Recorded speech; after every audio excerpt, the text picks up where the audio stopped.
Muchas gracias, presidente. 5 minutos es muy poco tiempo, pero voy a tratar de responder varios de los asuntos sobre este Por favor. debate como cierre. Primero, señor ministro, el asunto no solo es de individualizar responsabilidades penales disciplinarias de un grupo de militares comprometidos en estos hechos. El asunto va mucho más allá.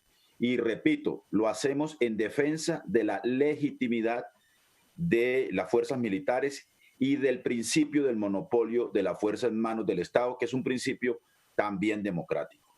Aquí se necesita revisar la doctrina, superar la doctrina del enemigo interno. Aquí se necesita insistir en procesos de formación a la luz de una doctrina distinta, de una doctrina verdaderamente democrática.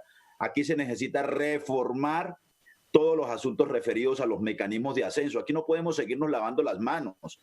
Los ministros traen unos oficiales para que sean ascendidos, los congresistas presentan unas ponencias positivas, todo el mundo aplaude y después nadie responde cuando ocurren estas cosas. Eso hay que superarlo. Y por supuesto que hay que establecer las relaciones de esto que está pasando con el poder político, con sectores políticos, para que haya garantía de no repetición.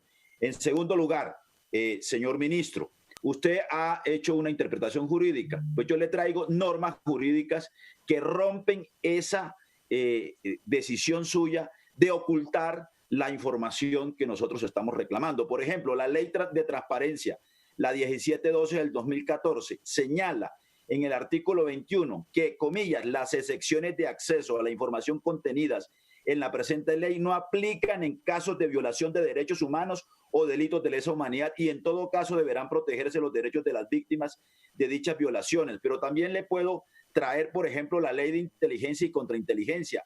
Parágrafo 1 del artículo 33 dice: el presidente de la República podrá autorizar en cualquier momento, antes del cumplimiento del término de la reserva, la desclasificación total o parcial de los documentos cuando considere que el levantamiento de la reserva contribuirá al interés general. Hay sentencias de la Corte que, por ejemplo, esa reserva no puede aplicarse cuando hay violaciones graves a los derechos humanos, cuando se afectan los derechos fundamentales de los ciudadanos. Y hay una pregunta que quiero hacerle, señor ministro.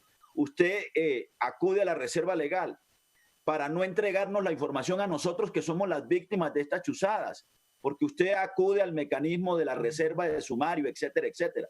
Pero le quiero decir lo siguiente: el lunes, apenas este lunes, señor presidente del Congreso, el señor ministro nos mandó una información reservada a todos los congresistas. Entonces, ¿cómo así que se aplica para un debate del Centro Democrático y no aplica para este debate en relación con un asunto en el que nosotros somos víctimas? Y quiero terminar respondiéndole al señor expresidente Uribe, al senador Álvaro Uribe.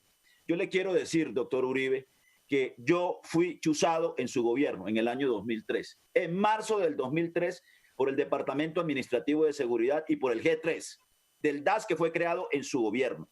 Y ese mismo G3 luego chuzó y luego persiguió a Claudia López, a León Valencia y a Ariel Ávila en el año 2005, precisamente cuando estaban adelantando las investigaciones sobre la parapolítica.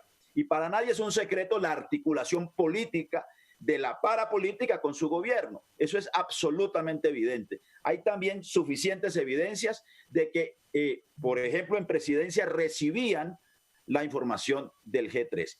Y como el señor presidente, cada vez que yo controvierto, cada vez que yo discuto con el Centro Democrático, me saca lo del carrusel de la contratación de Bogotá, le quiero aclarar lo siguiente.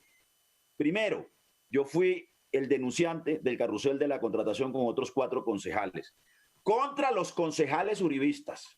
Segundo, he sido testigo de la Fiscalía en todos los procesos, o en casi todos, en donde se han condenado a los culpables del carrusel.